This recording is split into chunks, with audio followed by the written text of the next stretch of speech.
Father Jerry Njaliyath സ്വയം പ്രഖ്യാപിത മെത്രാനോ.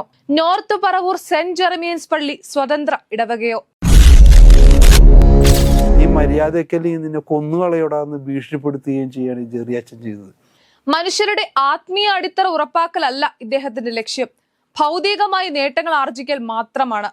അരമനയിൽ കയറി നിന്റെ കയ്യും കാലും തല്ലി ഓടിക്കുമെന്ന് അരമനയുള്ള വൈദികരോട് ആക്രോശം നടത്തുകയും ഭീഷണിപ്പെടുത്തുകയും ചെയ്തിട്ടുള്ള ആളാണ് ഈ ജെറി.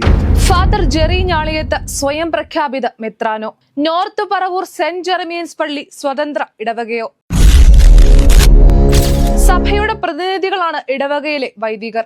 അതാണ് സഭയുടെ ചട്ടക്കൂട്. ഇതിനെ തകർത്ത് കുറെ സിൽബന്ദികളെ കൂടെ കൂട്ടി ഇടവകയെ സ്വന്തം സാമ്രാജ്യമാക്കി ഭരിക്കാൻ തുനിഞ്ഞിറങ്ങിയിരിക്കുകയാണ് ജെറി ഞാളിയത്ത് എന്ന ഈ വൈദികൻ. എല്ലാം ഇദ്ദേഹത്തിന് തന്നിഷ്ടം പോലെ ചെയ്യണം, സാമ്പത്തിക ക്രയവിക്രയങ്ങൾ ഉൾപ്പെടെ. ആരും ഇദ്ദേഹത്തോട് ഒന്നും ചോദിക്കരുത്. സാമൂഹ്യ വ്യവസ്ഥിതിക്ക് തന്നെ ഭീഷണിയായ ഇക്കൂട്ടർ ഇടവക തന്റെ സാമ്രാജ്യമാണെന്ന് ധരിച്ച് വിവേകശൂന്യരായി അതിൽ അഭിരമിച്ച് തങ്ങളുടെ സ്തുതി പാഠകരെ ചുറ്റും നിർത്തി നടത്തുന്ന പേക്കൂത്തുകളിലേക്കാണ് ഇന്ന് ഞങ്ങൾ പ്രേക്ഷകരുടെ ശ്രദ്ധയെ ക്ഷണിക്കുന്നത്. ഓരോ പള്ളിയുടെയും ദൈനംദിന കാര്യങ്ങൾ നിയന്ത്രിക്കുന്ന പാരിഷ് കൗൺസിലിലേക്ക് ഓരോ കുടുംബ യൂണിറ്റിൽ നിന്നും പ്രതിനിധികളെ തെരഞ്ഞെടുക്കുകയാണ് പതിവ്. യാതൊരു അസ്വാരസ്യങ്ങളും ഇല്ലാതെ സമാധാനത്തോടെ നടന്നിരുന്ന ഈ തെരഞ്ഞെടുപ്പ് പ്രക്രിയ സംഘർഷഭരിതമാക്കിയതിൽ തുടങ്ങിയിരിക്കുന്നു ജെറി ഞാളിയത്തിന്റെ വിഘടന പ്രവർത്തനങ്ങൾ. എന്തിനാണ് ഇദ്ദേഹം ഇത് ചെയ്യുന്നത്? തന്റെ താളത്തിനൊത്തു തുള്ളുന്ന തന്റെ ഏത് നെറുകേടിനും കുടപിടിക്കുന്ന ആളുകളെ പാരിഷ് കൗൺസിലിൽ എത്തിക്കണം. അതിൽ കൂടുതൽ കുഴപ്പക്കാരായവരെ പള്ളി കൈക്കാരന്മാരും. മനുഷ്യരുടെ ആത്മീയ അടിത്തറ ഉറപ്പാക്കലല്ല ഇദ്ദേഹത്തിന്റെ ലക്ഷ്യം, ഭൗതികമായി നേട്ടങ്ങൾ ആർജിക്കൽ മാത്രമാണ്. 38 വർഷം ഇടവകയിലെ മത അധ്യാപകനും വിമത കാലത്തിന് മുൻപ് ഇടവകകൾ ദൈവികതയുടെയും ആത്മീയതയുടെയും ഇടമായിരുന്ന കാലത്ത് പള്ളി കൈക്കാരനുമായിരുന്ന ഈ മനുഷ്യനെ എന്തിനാണ് ഫാദർ ജെറി ഞാളിയത്ത് കഴിഞ്ഞ വെള്ളിയാഴ്ച ക്രൂരമായി മർദ്ദിച്ചത്? ജെറി ഞാളിയത്തിന്റെ കണ്ണിൽ എന്നു മുതലാണ് ജോൺ എന്ന ഈ മനുഷ്യൻ കരടായത്? അരമനയിൽ നിന്ന് സസ്പെൻഷൻ ഉത്തരവ് വന്നിട്ടും അതൊന്നും അംഗീകരിക്കാതെ പള്ളിയിൽ കടിച്ചു തൂങ്ങി നിൽക്കുന്ന ജെറി ഞാളിയത്തിന്റെ പാരിഷ് കൗൺസിൽ നോമിനിയെ ഈ മനുഷ്യൻ തോൽപ്പിച്ചതിൽ തുടങ്ങിയ വിരോധമാണത്. പാരിഷ് കൗൺസിൽ അച്ഛന്റെയും അച്ഛന്റെ ഏറാൻ മൂളികളുടെയും തന്നിഷ്ടങ്ങളുടെ വേദിയാക്കാൻ ജോണിനെ പോലെയുള്ളവർ അനുവദിച്ചില്ല. തങ്ങളുടെ പൂർവികർ ഉൾപ്പെടെ അക്ഷരം പഠിച്ച ജെർമിയൻസ് LP സ്കൂളിലെ കുഞ്ഞുങ്ങൾക്ക് കളിച്ചു നടക്കാനുള്ള സ്കൂൾ മുറ്റം 18 ലക്ഷം രൂപ മുടക്കി ടൈൽസ് ഇടാനെടുത്ത് ഏകപക്ഷീയ തീരുമാനത്തെ എതിർത്തതിന്റെ പേരിൽ അവിടെ എന്താണ് സംഭവിച്ചതെന്ന് കേൾക്കുക. സക്രാരിയിൽ തിരുവോസ്തി എഴുന്നള്ളിക്കുന്ന പുരോഹിതർ താമസിക്കുന്ന ഇടമാണ് പള്ളിമേട. ആ പള്ളിമേടയിൽ വിളിച്ചു ചേർത്ത പാരിഷ് കൗൺസിലിൽ പങ്കെടുക്കാൻ എത്തിയ ഒരു 56 വയസ്സുകാരനോടാണ് ജെറി ഞാളിയത്ത് എന്ന ക്രിമിനൽ പുരോഹിതൻ ഒരു തെരുവ് ഗുണ്ടയെ പോലും നാളിപ്പിക്കുന്ന വിധത്തിൽ പെരുമാറിയത്.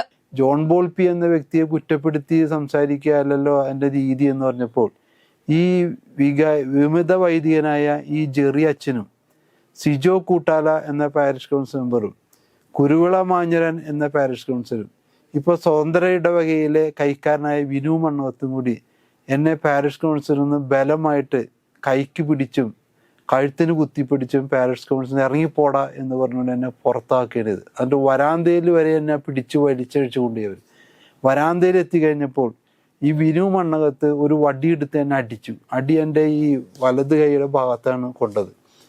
അതിനുശേഷം ഈ ജെറി അച്ഛനും സിജോ കൂട്ടാല കുരുവിള മാഞ്ഞന എന്നിവർ ചേർന്ന് എൻ്റെ തലക്കിടിക്കുകയാണ് ഉണ്ടായത്. തലക്കിടി കൊണ്ട് ഞാൻ മറിഞ്ഞ് ആ വരാന്തയിലുള്ള ജനലിൻ്റെ ചില്ലിൽ എൻ്റെ തലയുടെ പിൻഭാഗം അടിച്ച് വീഴുകയും അവിടെ വീണ് കഴിഞ്ഞപ്പോൾ ഈ ജെറി അച്ഛൻ നീ മര്യാദക്കല്ലേ നിന്നെ കൊന്നുകളയോടാന്ന് ഭീഷണിപ്പെടുത്തുകയും ചെയ്യാണ് ഈ ജെറി അച്ഛൻ ചെയ്തത്. ജെറി അച്ഛനെ കുറിച്ച് അരമനയിൽ സ്ഥിരം പരാതിയുടെ ബഹളമാണ്. പരാതി എന്ന് വെച്ചാൽ അവിടെ അരമന കയ്യേറി ഒരു ദിവസം. അപ്പോൾ അവിടുത്തെ CA വന്നപ്പോൾ CAയുടെ കൈക്കേറി പിടിച്ച ഒരു വ്യക്തി കൂടിയാണ് ഈ ജെറി അച്ഛൻ എന്ന് പറഞ്ഞത്. അതുകൂടാതെ തന്നെ അരമനയിൽ കയറി നിന്റെ കയ്യും കാലും തല്ലി ഓടിക്കുമെന്ന് അരമനയുള്ള വൈദികരോട് ആക്രോശം നടത്തുകയും ഭീഷണിപ്പെടുത്തുകയും ചെയ്തിട്ടുള്ള ആളാണ് ഈ ജെറി അച്ഛൻ. അതിരൂപത ഭരണത്തിൽ സുതാര്യതയ്ക്ക് വേണ്ടി വാദിച്ചു തുടങ്ങിയവരാണ് ജെറി ഞാളിയത്തിനെ പോലെയുള്ളവർ. പിന്നീട് അവർ വിമതരും തിരുത്തൽവാദികളുമാകാൻ ശ്രമം നടത്തി. സഭാ അധികാരികളെയും അതിരൂപതയെയും അംഗീകരിക്കാതിരുന്നാൽ ലഭിക്കുന്ന സൗകര്യങ്ങൾ തിരിച്ചറിഞ്ഞപ്പോൾ ഇപ്പോഴിതാ സ്വതന്ത്ര ഇടവക വേണമെന്ന ആവശ്യക്കാരുമായി. ആളുകൾ പിടിയേറി കൊടുത്ത് വളർത്തിയ പള്ളികൾ ഇന്ന് കോടികൾ ഡെപ്പോസിറ്റുള്ള സമ്പന്ന കേന്ദ്രങ്ങളായി. കൂടെ നിൽക്കുന്നവർക്ക് പള്ളിയിൽ നിന്ന് പണമെടുത്ത് മദ്യവും ഭക്ഷണവും കൊടുക്കാൻ വരെ അച്ഛന്മാർക്ക് ധൈര്യമായിരിക്കുന്നു. ഒരു ഇടവക രൂപപ്പെട്ടു വരുന്നത് ഒരുപാട് മനുഷ്യരുടെ അധ്വാനത്തിന്റെയും നിർലോഭമായ സംഭാവനകളുടെയും ഫലമായാണ്. ആ ഇടവക സമൂഹം തലമുറകളായി വളർത്തിയെടുത്ത അവരുടെ നേട്ടങ്ങളിലേക്കാണ് കേവലം 3 വർഷത്തെ ഭരണത്തിനെത്തുന്ന ജെറി ഞാളിയത്തിനെ പോലുള്ള പുരോഹിതന്മാർ അഴിഞ്ഞാട്ടം നടത്തുന്നത്. അവരുടെ ഐക്യവും സമാധാനവും വിശ്വാസ ജീവിതവും നഷ്ടപ്പെടുത്തുന്നത്. ഞാനൊക്കെ ഈ പള്ളിയിൽ പ്രവർത്തിച്ച അന്ന് ഈ പള്ളി ഒത്തിരി സാമ്പത്തികം ഒന്നുമില്ലാത്തൊരു പള്ളിയായിരുന്നു. ഇവിടെ ഞാൻ മത അധ്യാപനം തുടങ്ങിയപ്പോൾ ഞങ്ങളെല്ലാം അവിടെ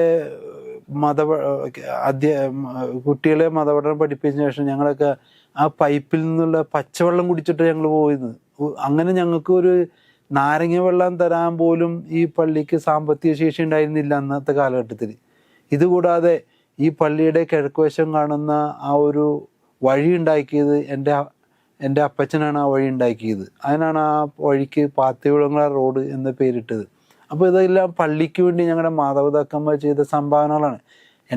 എൻ്റെ അപ്പച്ചൻ മാത്രമല്ല, ആ പള്ളിയിലുണ്ടായിരുന്ന അന്നത്തെ കാലഘട്ടത്തിലുള്ള നിരവധി അപ്പച്ചന്മാർ ഒത്തിരി സഹനവും ത്യാഗവും ചെയ്ത്, അമ്മച്ചിമാരുടെ ത്യാഗങ്ങളും. പല അമ്മച്ചിമാരും ഞാൻ കണ്ടിട്ടുണ്ട് അവരുടെ കയ്യിലിരുന്ന വള ഊരി കൊടുക്കുന്നത് വികാരി അച്ഛന്. അങ്ങനെ ഒത്തിരി ആളുകൾ പിരിവെടുക്കാൻ ഇറങ്ങുന്ന ആൾക്കാർ, അങ്ങനെയൊക്കെ വളരെയധികം കഷ്ടപ്പെട്ട് വളർന്ന ഒരു ഇടവക ജനമായിരുന്നത്. ഇന്നിപ്പോൾ അവിടെ കോടികൾ സമ്പത്ത് വന്നു വിട്ടു. ഒരു ഷോപ്പിംഗ് കോംപ്ലക്സ് പണിത് കോടികൾ സമ്പത്ത് വന്നു വിട്ടപ്പോൾ അവിടെ ഉണ്ടായിരുന്ന ഗുണം എന്ന് വെച്ചാൽ, അവിടെ വന്ന ഒരു ടോം മുള്ളഞ്ചർ അച്ഛൻ, അതുപോലെ തന്നെ രാജൻ പുന്നക്കലച്ഛൻ, അതുപോലെ തന്നെയാണ് ഈ ജെറി അച്ഛൻ, പിന്നെ ഇവരെല്ലാവരും കൂടി വന്ന് അവിടെ ഇടവക ജനങ്ങളെ തമ്മിൽ കലഹം ഉണ്ടാക്കാൻ ശ്രമിച്ചത്. ആ കലഹത്തിൻ്റെ ഫലമായിട്ടാണ് ഇന്ന് ഇടവക ഒരു മീറ്റിംഗ് നടക്കണമെങ്കിൽ തന്നെ പോലീസ് സ്റ്റേഷനിൽ നിന്ന് പോലീസുകാർ വന്നാൽ മാത്രമേ ഇവിടെ നടത്താൻ പറ്റുന്ന രീതിയിലേക്ക് വന്നത്. വാഴുന്ന കൈകൾക്ക് വളയിടാൻ എവിടെയും ഉണ്ടാകും ഒരു സംഘം. അങ്ങനെ ഒരു സംഘത്തിന് വേണ്ടതെല്ലാം കൊടുത്ത് കൂടെ നിർത്തുന്ന ജെറി ഞാളിയത്തിനെയൊന്നും പുരോഹിതനെന്ന് വിളിക്കാനാകില്ല. ആർഭാടതുല്യമായ ജീവിതം. ഞങ്ങളുടെ ജെറി ഇരിക്കുന്നത് 2 AC ഇട്ടാണ് ഇരിക്കുന്നത്. സഞ്ചരിക്കുന്ന കാറോ 25 ലക്ഷം രൂപയുടെ കാറ്. ഞങ്ങളത് ചോദിച്ചപ്പോൾ ഞങ്ങൾക്ക് കിട്ടിയ മറുപടി, ഞാൻ പട്ടിക്കൂട്ടിലിരിക്കാൻ വന്നതല്ല എന്നാണ് ഞങ്ങൾക്ക് കിട്ടിയ മറുപടി. ഇങ്ങനെയുള്ള ഈ കമ്പനി സിഇഒമാരായിട്ട് പോകേണ്ട അച്ഛന്മാരെയൊക്കെയാണ് നിങ്ങൾ 15 കൊല്ലം ഈ പഠിപ്പിച്ച് ഇങ്ങോട്ട് വിട്ടത്. ഇവരെ 12 കൊല്ലം പഠിപ്പിച്ച് എന്താണെന്നാണ് ഇപ്പം ഞങ്ങൾക്ക് ചോദിക്കാൻ, ഈ സഭാധികാരോട് ചോദിക്കാനുള്ളത്. ഞങ്ങളെ തല്ലാനാണ് ഇവരെ പഠിപ്പിച്ചത്? ഞങ്ങളുടെ മേൽ മെക്കിട്ടേറാനാണ് സഭാധികാരി ഇവരെ പഠിപ്പിച്ചത്? ഈ 12 കൊല്ലം ഈ ഇടവജനയുടെ കാശ് എടുത്താൽ ഇവരെ പഠിപ്പിച്ചത്. എന്നിട്ട് ഇവർക്ക് എന്ത് പുണ്യമുണ്ട് ആ 12 കൊല്ലം പഠിപ്പിച്ചതിൻ്റെ? ഒരു ഗുണവും ഇല്ല ഇവരെ കൊണ്ട്. എന്തെല്ലാം തോന്നിവാസങ്ങൾ ഇവർ കാണിക്കുന്നത്.